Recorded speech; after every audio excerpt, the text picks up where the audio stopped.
In this episode of the Pittcon podcast, we speak to Dr. Jeffrey Dick about advances in nanoelectrochemistry.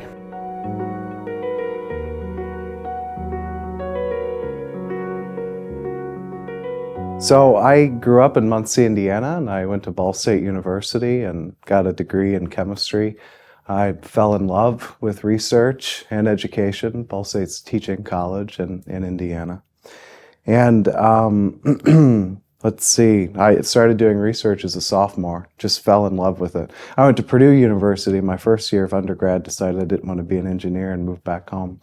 And so I started getting involved with research and doing electrochemistry, and that led me to Al Bard's lab at UT Austin, and I started my independent career at UNC Chapel Hill in 2018 and moved my entire group, 9 PhD students and a couple postdocs, to Purdue University in 2022. And then what attracted me to the field is just trying to be the first person in human history to make a discovery. That'd be a good thing, wouldn't it? Right.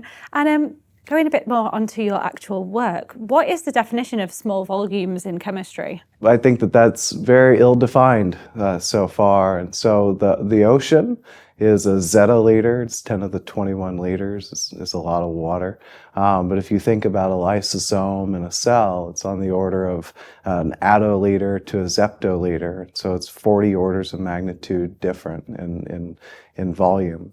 And so I think that what's really important is just to define the dimensions of the volume. But when I say very tiny volumes, things that can fit inside a cell usually are certainly in that category. Yeah. And what are the current limitations when studying the chemistry of these really small volumes? I think that the current limitations now are just having a high enough spatiotemporal resolution to make the measurements.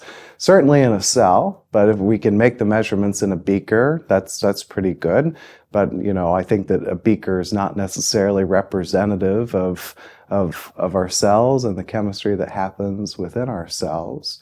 And I think that just moving forward, we have to be cognizant of that. And could you tell me a little bit more about your work that has enabled the study of reactions in these really small volumes? Yeah, electrochemistry is really quite nice because we can detect a single attoliter droplet, which is 10 to the minus 18 liters.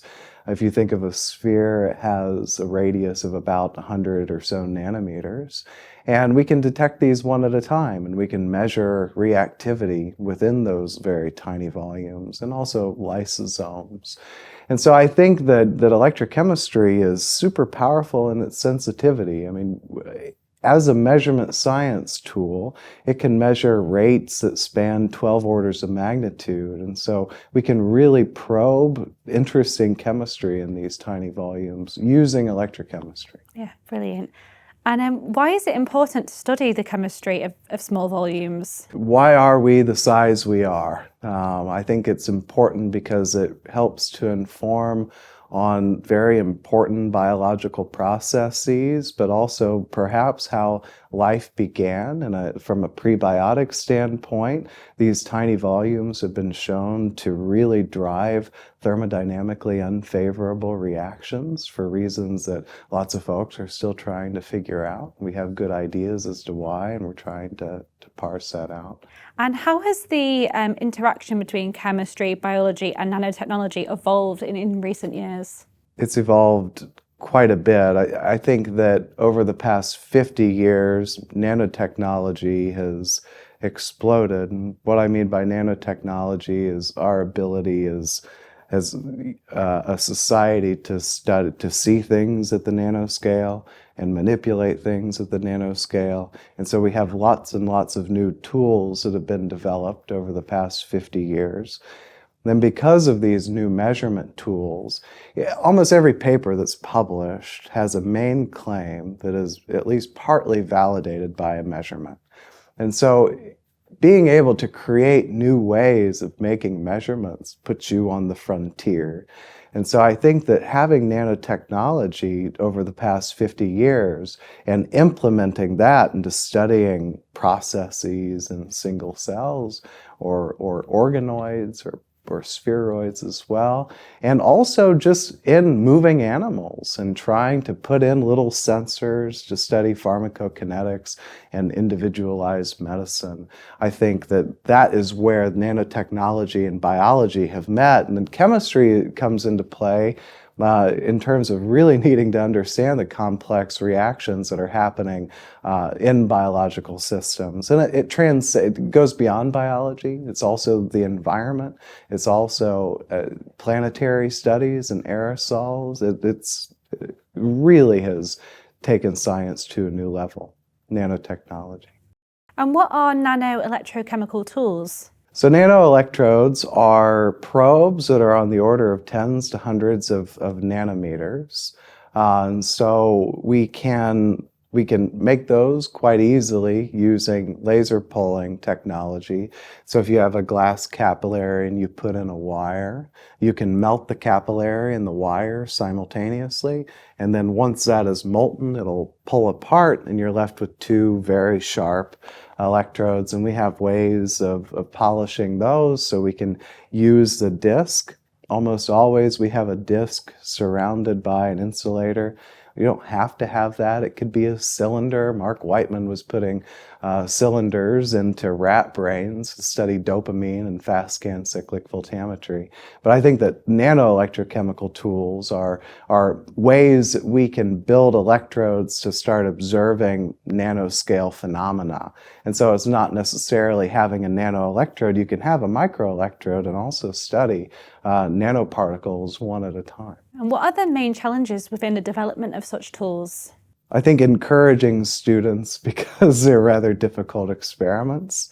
I think that some of the biggest challenges are just coming up with creative sensing modalities to be able to make new measurements. And that's probably not only the biggest challenge, I think it's the biggest opportunity, because there are lots of different things that one can do in that space just by changing a few things. The nanoparticle you're using, the nanoelectrode you're using, introducing flow or microfluidics. There are so many different things to do.